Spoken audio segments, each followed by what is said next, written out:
Good morning and welcome back to Zoom sessions. This is criminal procedure and it's our first Zoom session. I hope everyone had a good first semester and let's move on into the second semester with as much enthusiasm, if not more. All right, so I'm sure by now you've all had access to the Moodle page.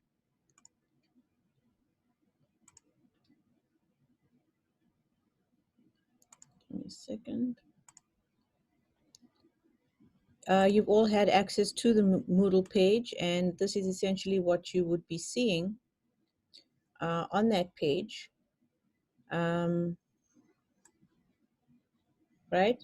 So the schedule for the full-time class, the schedule for the part-time class, the two links with the sessions, as well as the course outline and the reading list for assessment 1. And here were the slides that you're meant to have prepared in anticipation of today's session. And this is what you need to prepare over the course of next week for next week Tuesday's session. So I'm going to start by going through the course outline with you briefly. If I can just pull it up.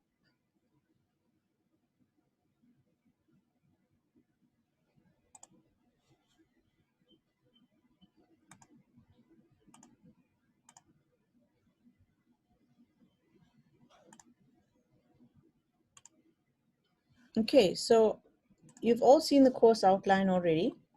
That is available to you on Moodle.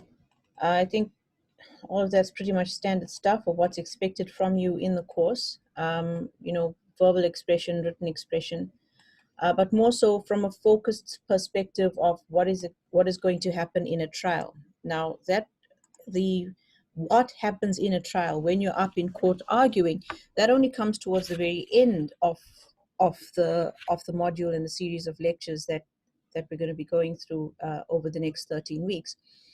But what we'll be looking at in criminal procedure is taking essentially everything that we've learned in criminal law and specific offenses as being the substantive law involved when it comes to crimes and that sort of thing. And how do we translate that into something that is workable, usable, and actually serves the community or serves the needs for which a criminal system or criminal justice system was designed. And so we look at the various role players. And role players means more than just the prosecutor and the defense attorney and the judge or magistrate. Role players includes the victim, it includes witnesses, it also includes the police who are conducting the investigation, etc. So we will be looking at what the role of each of these role players are and how they have to actually be working together and in harmony in order to bring a trial to court.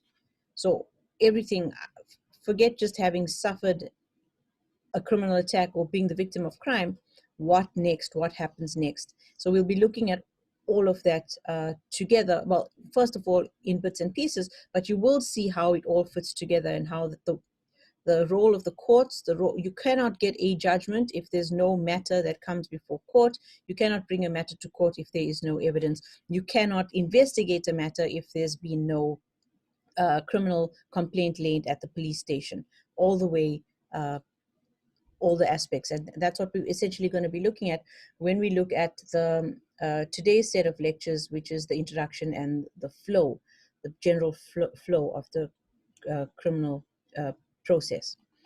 Lecturer, you all know me. Those are my details. Again, please, you can contact me by email or via the WhatsApp group. That's absolutely fine. Yeah, so this is just a broad outline of the topics that we're going to cover, and you see a more a week by week breakdown on the schedule that's provided at the end. Now, as far as what you're going to require and be making a reference to constantly or often during this course, obviously, is a copy of the Criminal Procedure Act, and you can get a copy of that act online. It does essentially form the basis of everything that we are talking about, but also the Constitution, because we don't just talk about justice for the sake of justice or, you know, just getting a guilty verdict just because. We also focus on constitutional aspects, and that will become clear to you when we get into the meat of the topic, when we consider just what it is that a criminal justice system does. Now, when we consider things like arrest or even sentencing and imprisonment, we can see that there are definite violations of basic human rights. Your right to freedom of movement, your right to bodily integrity, your right, not in terms of what we studied last semester, against kidnapping, the law on kidnapping and the common law in that respect. So how then do we balance these competing interests and still have a justice system, right? So we will also be looking at the Constitution in that regard. And obviously the Child Justice Act, when we talk about things like divergence and what do we do with young offenders or juvenile offenders. Cases, this is just a brief look at some of the cases that we're going to be discussing during the course of the lectures. Those other ones will be pointed out to you in the readings or in the slides and the audio that I give to you. So that's not a closed list. Now, what's important to note is that your assessments have already been, dates have already been set. You already know that your first assessment is due on the 26th of October. And that question you've got already in your module outline. So please start working on it. I've also this time round put up a set of readings that are applicable to your answering this assessment question, okay? But that's, again, not a closed list. If you do your own research, your own investigation as to how to best deal with this topic and you come across other readings, please certainly include them. Please certainly include them. Don't just confine yourself to the 4 or 5 that I've made available to you. So that is due on the 26th of October at 11:59 p.m. Your prescribed or recommended textbooks online available to you on the university website is the Toy's Commentary on the Criminal Procedure Act. It is constantly updated, and that's what we mean by it is loose leaf. So if you were in a physical library, you'd go to this big volume, which has loose leaf pages. So when new sections come in or new commentary on the sections come in, the librarians take the old ones out and put the new ones in. So it's certainly updated more frequently than a regular textbook. So please absolutely look at that. Again, the Criminal Procedure Act, which you can download. And there's another one also freely available to you in electronic format on the university webpage, Watney and others, the Criminal Procedure Case Book. So that's got cases in there with small summaries and a brief commentary on the case on a section by section basis. So that's also important. As far as agrotests are concerned, this applies to things like late submissions of assignments. This time round, we are making it certainly more formal than the first semester when we were finding our feet. So here, if you've missed the submission date, so if you missed the 26th of October, you must formally apply for an agrotet, and you can get the agrotet forms from the course administrator. Now, that form is basically you must fill out and include reasons as to why you are submitting this this assessment late. You've also got a period of 7 days from the date at which the assessment was due in order to do this. Not only must you submit your agrotet application together with reasons and any supporting documentation to prove the reason that for your late submission, but you must also at the same time submit the assessment as well. So that's okay. So when you submit your agrotet application, at the same time you submit the assessment as well. Now, me as module coordinator, then that gets sent to me. So the administrator records when he or she received that from you, sends that to me. I look at your reasons and determine whether or not I'm willing to accept this late submission. If I accept your late submission, it is not without a penalty. It is not without a penalty. So although I will be accepting your submissions late, those submissions will also be subject to a penalty of, for the first day that the submission is late, whatever mark you do score, if it was late by 1 day, it will score score you less 20% of the total mark that you secure. I will change this. Weekends and public holidays will not count. I will change this and upload a fresh version. So weekends and public holidays will not count. What that will mean, however, is that for every subsequent day that you are late, so the first day being the 26th of October, you haven't, but you are 1 or 2 days late after that. So if you're 2 days, it'll be 20% plus 5% plus 5%. So in total, I will be looking to subtract 30% from the total mark that you actually score. Now, I don't know about you, but I'm not a fan of throwing away marks for no reason. And certainly being late is not a reason why I would want to just give up 20% plus X number of days worth of marks. So you've got the assignment well in advance. You've got enough time to work through it and work on it. So please submit on time. I will change that to say that the weekends and public holidays will not count. Now, as far as the makeup and catch-up assessments are concerned, these will be running in January 2021. Don't have dates for that. But the makeup and catch-up assessments are designed for students who score between 40 and 48% after both the first assessment and second assessment are done. Okay, so that is where the makeup and catch-up assessments go. So then as far as assessment 1 proper is concerned and assessment 2 proper is concerned, you will have those 7 days and the mark penalty if you submit late. Learning and lecture resources, as you're aware, you will get slides. You've got slides, you will get audio, you will get notes. Depending on which section it is relevant to, you will get notes. You will also get additional readings.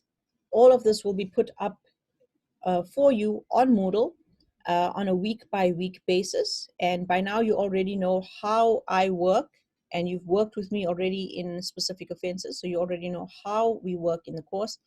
You must come prepared, having done the readings, attempted the homework or tutorial questions for discussion in that Zoom session.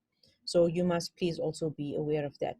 Decolonization and Africanization, and this is an important one for criminal procedure, especially on the African continent and South Africa.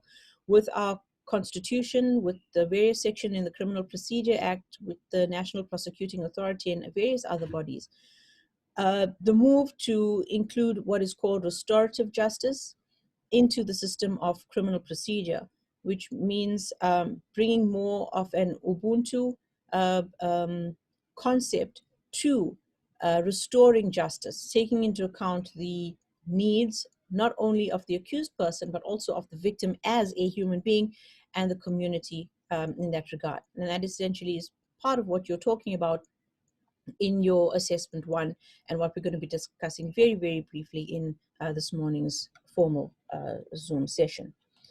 Yeah, so, and also for those students who are otherwise able, who have disabilities, the contact details for the disability support unit are there. All of your interaction with the support unit are confidential.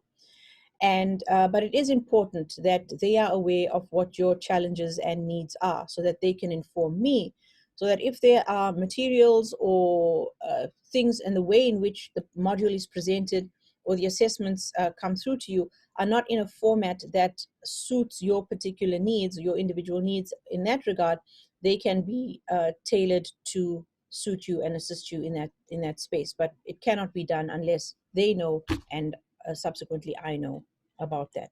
So we're looking at the formal structure then of assessments. You can see clearly that your assessment 1 has already been released and it is due on the 26th of October. Assessment 2 will be released to you on the 1st of December, and that must be submitted on the must be submitted on the 8th of December, and assessment 2 will be in the format of a portfolio. All right, so I think we can then get into the meat of things. Any questions before we move forward? Any questions before we move forward regarding that first session? Please just raise your hand or unmute yourselves.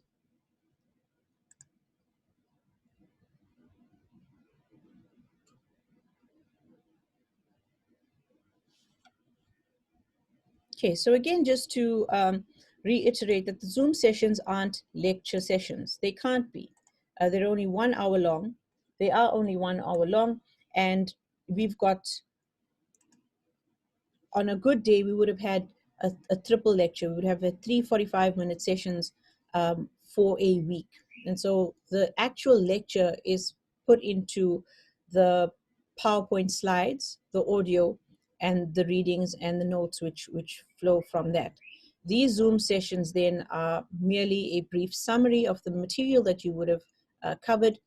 Any particular points that I would like to make you focus on and get you to discuss with me in the Zoom session about. And thirdly, as you are all aware, the discussion of the homework or the tutorial question and methods and from that perspective. So let's just go into the brief introduction here. Have you all had an opportunity to go through the slides and the audio?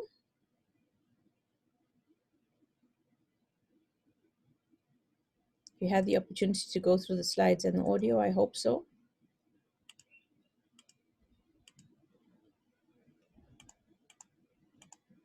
Okay. Well, like I said, we're looking at criminal procedure, and we're looking at, you know, it looks at more than just what happens in the courtroom. It's everything building up to that point from the perspective of human rights and the Constitution. Also, the Criminal Procedure Act, the National Prosecuting Authorities Act, etc. So this justice system that we have works not in isolation of anything else, but in conjunction with other role players, other organs of state as are necessary. So what is criminal procedure then? It's the how-to. It's the how-to. How do we put everything that we have and what we know about criminal law, the substantive part of criminal law, how do we make it work? And this is essentially what we're saying is, how does a matter come to court? How are matters tried? And how does a court make its decision? But like I said, when I was just talking a little while ago, that the criminal justice system is a system. It is not just the courtroom. It is a system. So a question I'd be asking you is, well, when does it start? What is the starting point? If someone wants to tell me when it starts.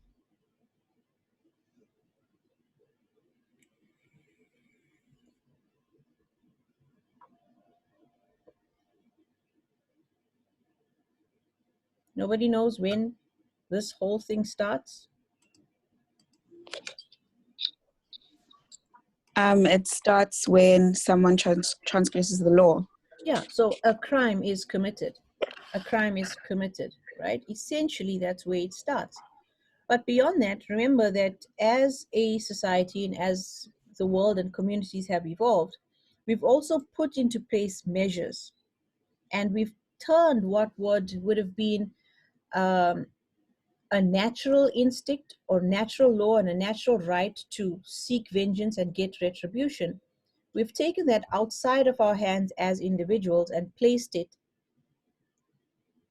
in the hands of the state, in the system. So it's about, when a crime happens, yes, that's the starting point, but we need to have our knowledge and understanding from criminal law and specific offenses about what is a crime and has a crime occurred, right? And why do we determine that this sort of behavior is criminal and therefore worthy of being sent through the criminal justice system and the criminal justice process.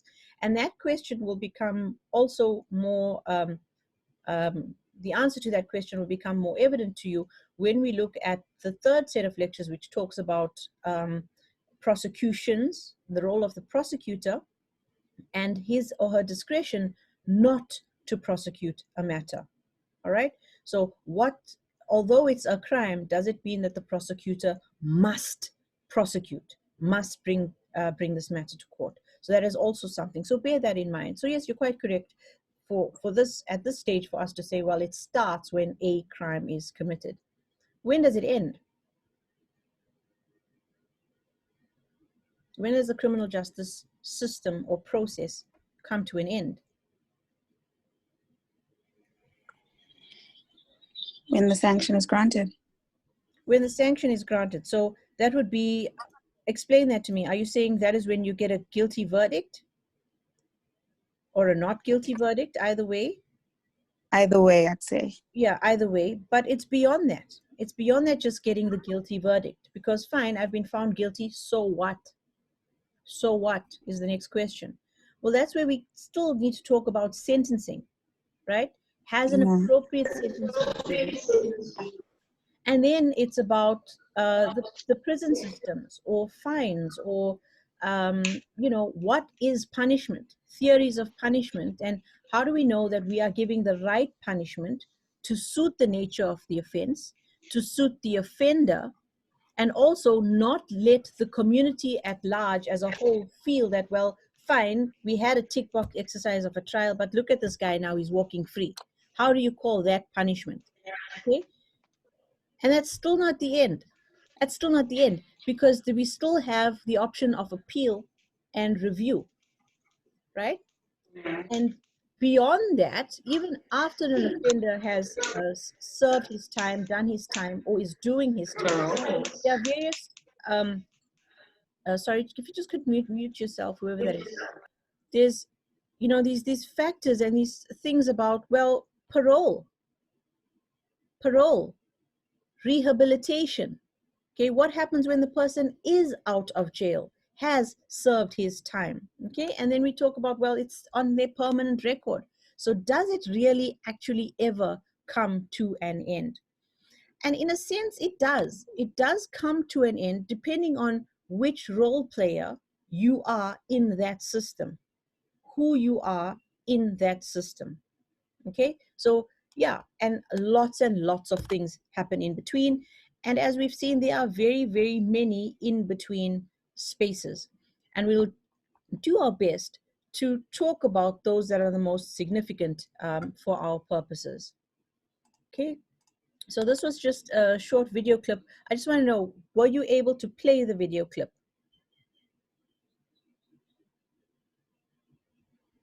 Okay, excellent. All right. So like we said, there are very many steps in the process. Again, another video clip. I can't quite recall. I think it was on, the state of crime in South Africa. So please watch that clip. So where do we all fit in? I think we've built up to this point. Where does criminal procedure fit into this whole legal system or the system of criminal justice? Well, we've done our study of substantive law in criminal law and in specific offenses. And now we look at the procedure, the how to take this textbook, how to take all the knowledge or the theory that we have around criminal law, put it into practice and make it usable, make it functional, and something that actually services the community. Also look at there's various crime control models. So the various ways in which crime can be policed and prosecuted, and there's the crime control model and the due process model. So please have a look at those notes. If you haven't, listen to the audio. The main point, though, is that they're not rival models. It's not like one is better than the other or that they serve different purposes. They essentially serve the same purpose, and the purpose is to bring a matter to justice. But what they serve as ways in which, the how to do it. And in South African law, we tend to follow a due process model colored with constitutional supremacy and now our move for Africanization and decolonization as far as restorative justice is concerned as well. So we largely favor a due process model. And one of the criticisms, though, as far as a due process model is concerned, regardless of whether you're looking at it in Africa or anywhere else in the world, some of the criticisms leveled at the due process model is that it seems to give more rights to an accused person than they do to the victim. And that is something for you to consider and to talk about and look at in your readings and discussions for the future. Okay, so yeah, I don't think I can say much about that unless you have any questions that you want to raise regarding the due process and the crime control model, having been through the material. Any questions? No, good. All right, so then also coming from this notion of crime control and due process is another leg of the inquiry. Well, how do courts and how does justice function in a South African court? And there are two ways in which it can be done: an accusatorial fashion or an inquisitorial fashion. Okay, and in an inquisitorial fashion, we would say that the judge descends into the arena. So it is the judge who leads the examination in chief. It is the judge who leads the cross-examination. It is the judge who even would decide which witnesses to call, which witnesses not to call, instruct a public prosecutor to go and find another witness. So there, the process seems to be driven by the bench. Whereas in an accusatorial system, the judge sort of sits back as an independent umpire or arbitrator, if you will. And instead, what you've got are two opponents, like you would in a tennis match or in a football match, where the prosecutor makes its case and the defense defends it. And the court will perhaps ascend into the arena in certain instances, but not to the extent as in a purely inquisitorial system. Now, when we look at things like accepting pleadings, we'll get to this much later, but when we look at the Section 112 pleading, the Section 115 pleading, when we look at bail applications, for example, we will see that in those particular situations or circumstances in the criminal justice process, the court does take more of an inquisitorial role for very good reasons, and those will become apparent to you as to why that is. So we cannot say that the South African justice system is purely accusatorial. No, those parts where it is necessary for us to adopt an inquisitorial process or policy or style, that will happen. All right, but it doesn't mean that one style is right or one style is wrong. As and when it is necessary, it will become available to you. But that being said, it would be unusual and irregular if in a regular trial, in a normal trial, the judge takes on a purely inquisitorial role. And that might be grounds for either of the parties to ask that a judge be recused or that the decision be reviewed, depending on the nature of the circumstances and the nature of the involvement. I've spoken a bit about constitutional criminal procedure, and it'll become more and more apparent to you how the Constitution fits in. Now, remember again that with the slides that I put up, some of the slides do have note sections at the end, so be aware that you are toggling and looking at that. So now this is the in-class question for us, and it ties in with assessment 1. Is there room for restorative justice in criminal law? What will that mean for the traditional inquisitorial and accusatorial models of criminal justice procedure? And this ties in directly with assessment 1. What are your thoughts if you've cast your mind to it?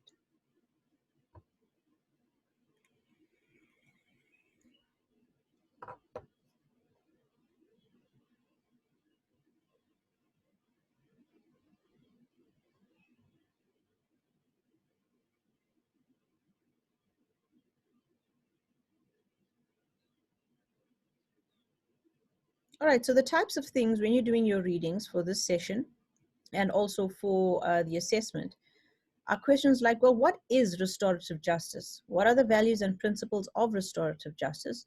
When can it be applied? What are the benefits of a restorative justice approach? So what does it do? And from this slide, the question is, does restorative justice mean throwing away everything that we learned, know, and how the courts currently function to a large extent and in the majority of matters? in terms of the Criminal Procedure Act and traditional justice, traditional Western justice, if you will. Is that a consequence? Is that what it means if we adopt a restorative justice model? Or alternatively, are there elements of restorative justice that already exist in our existing criminal justice system?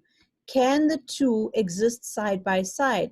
Do they merge at some point, or are they mutually exclusive concepts to the point where, well, look, justices, you'll have to decide it's one or the other, but we cannot have both.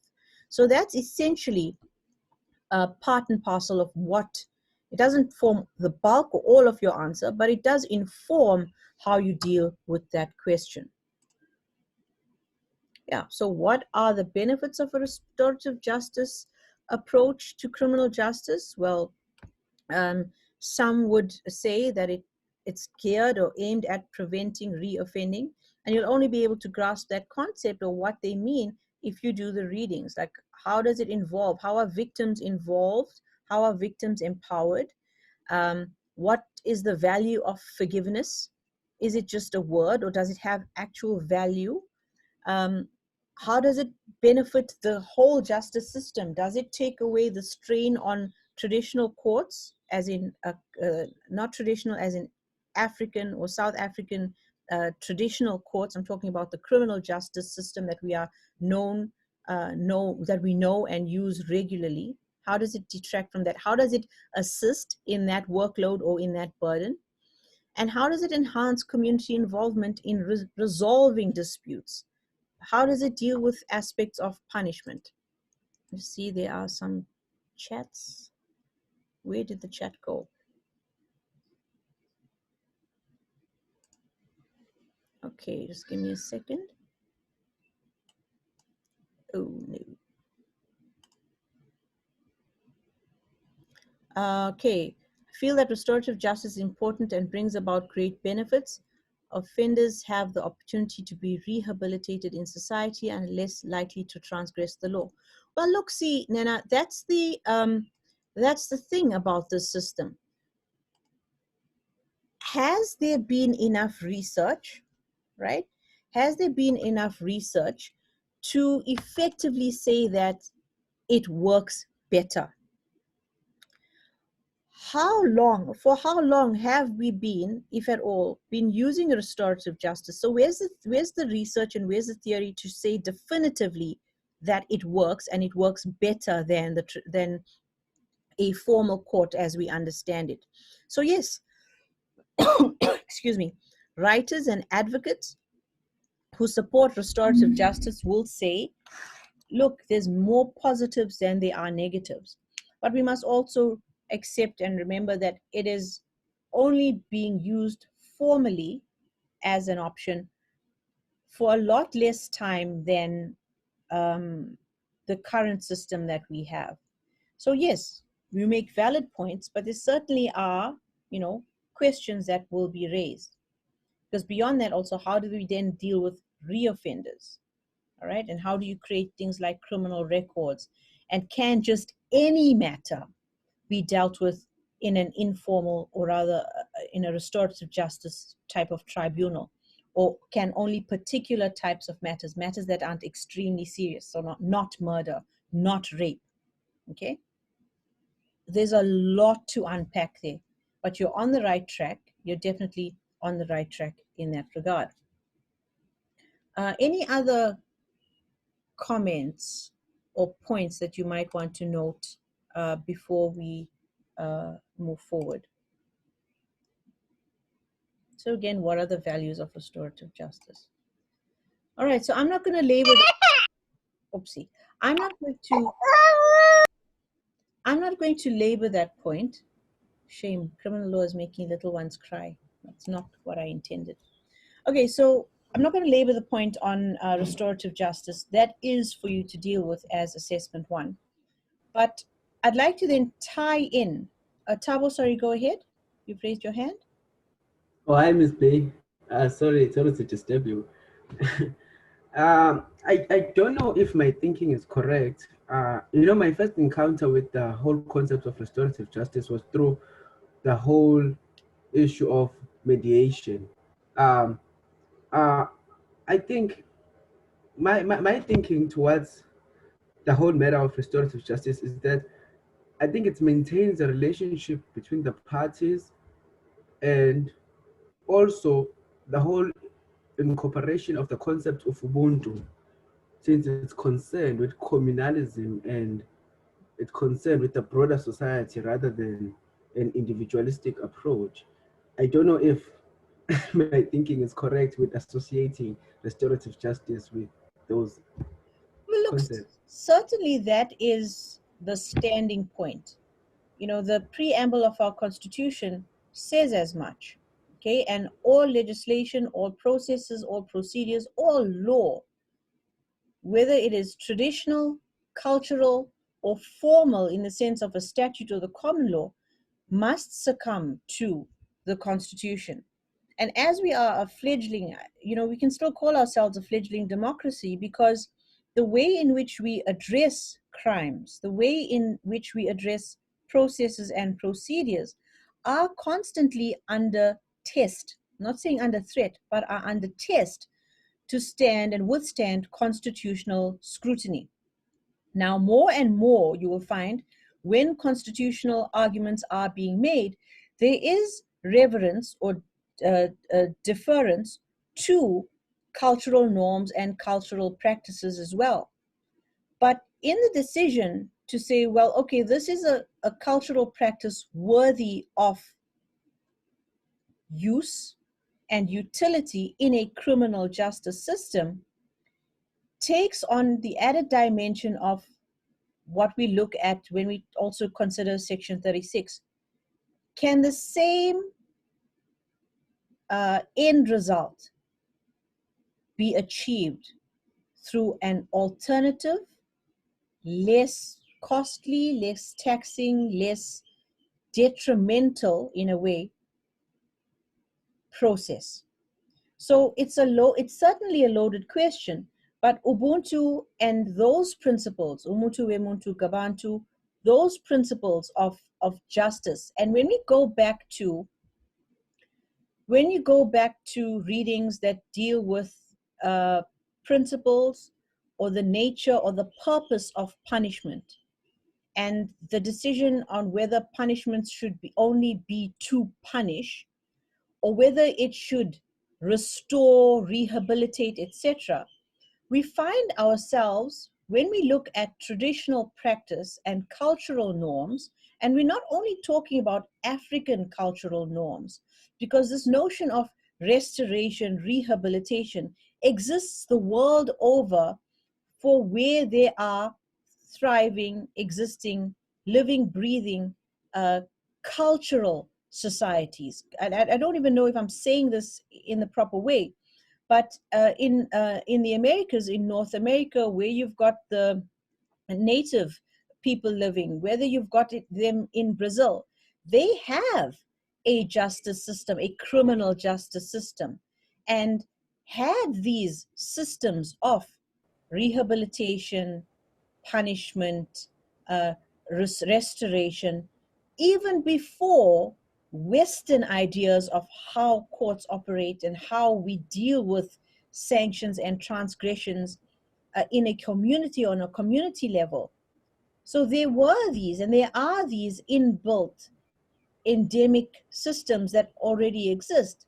So what we're finding is that when we look at the theories surrounding punishment, whether it's just simply to punish and exact vengeance, or whether it must be able to turn this offender, this guilty person, back to society as rehabilitated with something to offer, is showing more and more in Western writings and have shown in Western writings, even though they may not have paid homage to these cultural societies and the cultural histories of how, in a particular culture, they would have dealt with particular incidences and transgressors. So I hope that's making sense. Mm, no, that's very understandable. Thank you so much. That's very Okay, understandable. great. All right, so this one thing I want to show you is this flow chart. Now it's not, might not be too clear to you on the presentation as we're viewing it now, but if you go into Moodle, there is a PDF here for you that you can zoom in on. And what it does is it breaks the process. So the traditional, I keep saying traditional, but when I say traditional, I mean traditional as in terms of the Criminal Procedure Act, in terms of law, substantive law, procedural law as it exists in terms of the statutes and the Criminal Procedure Act particularly. So it takes the process, everything that we've been discussing about where does it start and where does it end, and just puts it into a diagrammatic for you. And it's divided essentially into 3 phases: pre-trial, the trial, and post-trial. So again, you can see, I don't know if I can zoom in. Let me see if I can just stop my share here.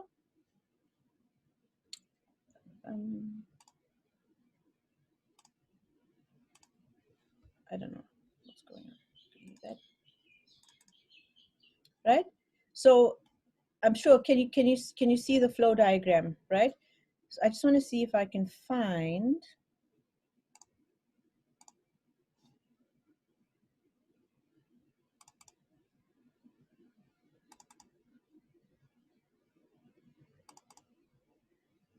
all right, well, this one I can zoom in on.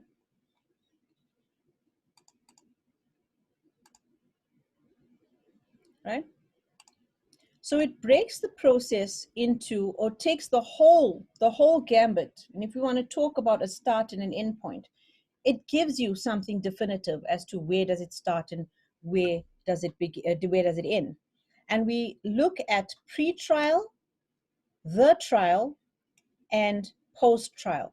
And our lectures, for our purposes, the way we've broken down the sessions and the sections in this module will take this sort of stance. So where we're starting from are theories, histories, and pre-trial. And for the more substantive part, when we talk about the involvement of the police, investigation, search and seizure, um, police lineups, pointing out, all of the stuff in witnesses, witness statements, getting statements, collecting evidence. I think I'm repeating myself now, but all of that, before it gets to the prosecutor who decides whether or not to start the trial or make a trial, that is the stuff that we're going to be discussing in the first bit, or the first, let's call it third or quarter of the sessions that we're going to be looking at. And so as you can see, it's pre-trial, so it's investigation, search and seizures, etc. And again, we'll be looking at the role of the role players. So like we correctly pointed out, that it's the criminal justice system is more than just an accused person, a witness, a prosecutor, a defense attorney, and a judge. We're talking about much more. So the role of the police, and how, if the police don't do a good job, then the prosecutor doesn't have good evidence or reliable evidence upon which to bring a prima facie case. At the same time, if witnesses aren't forthcoming, then the police don't have anything to put into a docket to take to the prosecutor.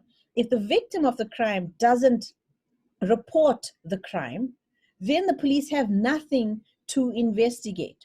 So we see, and we'll talk about all of these, what their powers are, what their roles are, and we'll also, and we'll move through to trial procedure and post-trial. And post-trial then, so let's just talk about very briefly about the trial procedure. Trial procedure will start with determining what charge to lay, which court to bring the matter in. Is it a magistrate's court matter or is it a high court matter? If it's a magistrate's court matter, is it a district court or is it a regional court? What about jurisdiction? Is jurisdiction something that I just learned about in first year and I can now forget? Or do we have to consider jurisdiction in criminal matters as well? And the short answer is yes, you do.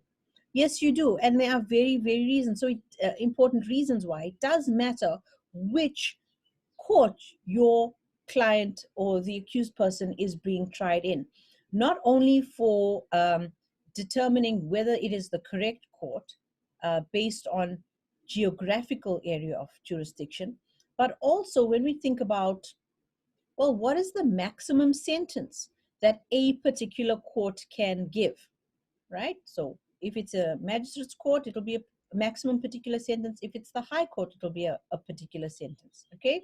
So again, all of that becomes important. When we talk about trial procedure, we'll also be looking at some videos of mock trials and mock trial competitions, where we can see what the decorum, what the atmosphere, what the language or the style adopted in a court is. Now, one might say, well, that's so formal, but it's necessary. It's necessary because if you cast your mind back to the things we spoke about last semester regarding why it is important for people to show some sort of respect or particular types of behaviors in court, and why there are consequences for not behaving a particular in court, as far as making sure or ensuring that what happens in court and what comes out of court is treated with respect and, in a sense, has that sort of value, right? It is important to adopt particular language and the formal aspects of involved in the running of a trial, how to present evidence, how to cross-examine, the style involved, you know, how to conduct examination in chief, right? All of that, as much as they are formal aspects and things that must be dealt with, it is also a stylistic thing, in a way that you are able, as a prosecutor or a defense attorney, and even as a judge or sitting magistrate, to lend this courtroom the dignity that it has earned, the dignity that it requires. And there's a real reason why that is important, and you know this. And finally, post-trial. So post-trial, including sentencing, appeals, reviews, the prison system, etc.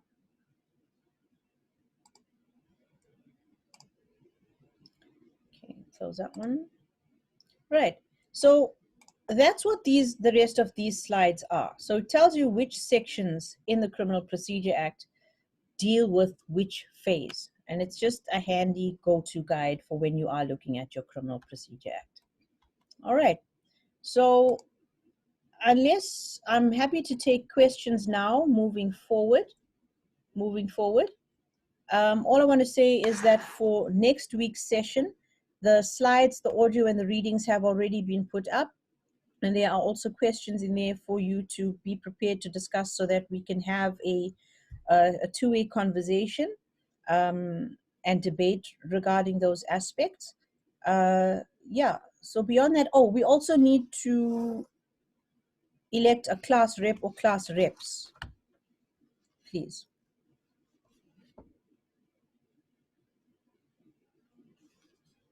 I don't know if as a group you're just happy to continue with the class reps that we had from first semester, or do you want to elect new class reps?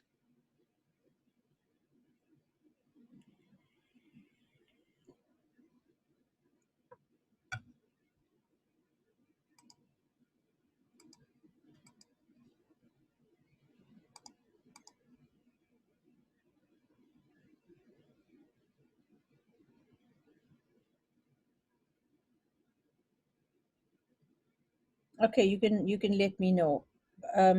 Aside from that, any questions regarding Michael? What was option 2? I can't even remember now. Stick with the same. Maybe, yeah, stick with the same from last semester. Okay. Does anyone want to support Michael's proposition? Okay, we've got a support from Apiwe. All right, cool. Nena, fantastic. All right. So based on what we discussed in today's session and what you've read or will be reading, is there anything that you want to talk to me about or raise?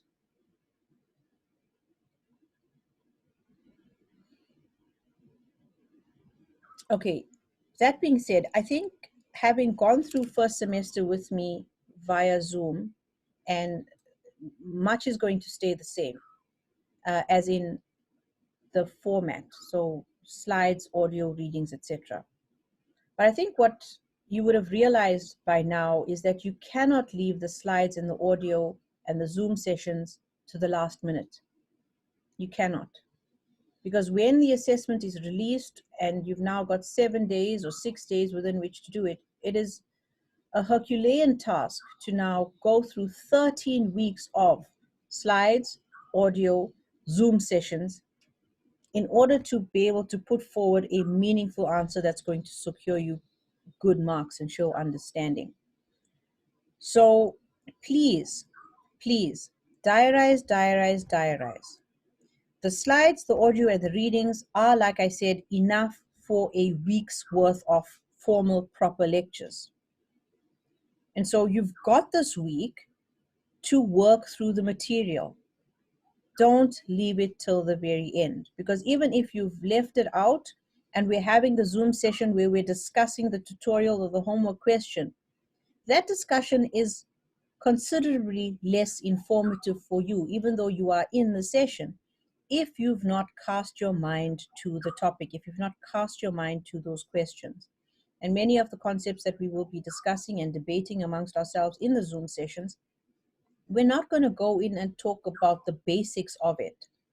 You know, we go into it as though we're having a discussion from an informed point of view, where everyone has had the opportunity to look at the slides, to read the slides, and are coming with informative questions, alternate points of view based on reason.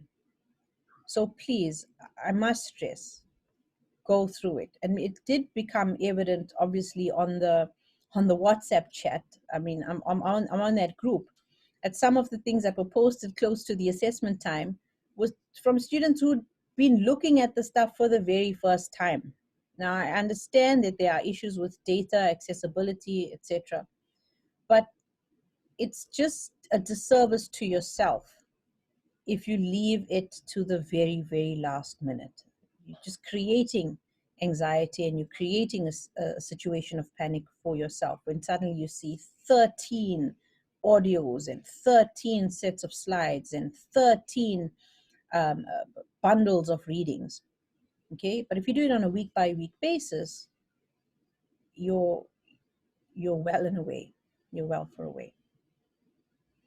All right, so thank you everyone for your for joining the session, and I'll see the part-time class at 5:30. Also, the 2 class reps, please then just send me again your contact details via email, your contact details. If your telephone numbers have changed, well, just send me all of that. Contact details, so that's email, telephone number, student number, and then I can forward that on to the academic leader for noting. Umusa, you've got a question? Yes, ma'am. I just wanted to inquire whether we're still continuing with the whole YouTube. Let's just say that my Channel thing. computer cannot handle recording and saving these videos anymore. It's on its last Please, legs. ma'am. It's on its last legs. I'll do what I can as I can, but I cannot give a guarantee that the sessions are going to be loaded up to YouTube. My computer it's heaving. It is I heaving. see. It sounds like it is infected with some respiratory illness. Sorry. And it simply cannot store that sort of stuff anymore. So it all depends on what my computer is willing to oblige me with. All right, ma'am. Understood. Thank you right. so much. Thanks. Okay, any other questions? All right, well, then we can say our goodbyes. Remember to just please prepare for next week's session and get a jump on the assessment, guys. Get a jump on the assessment.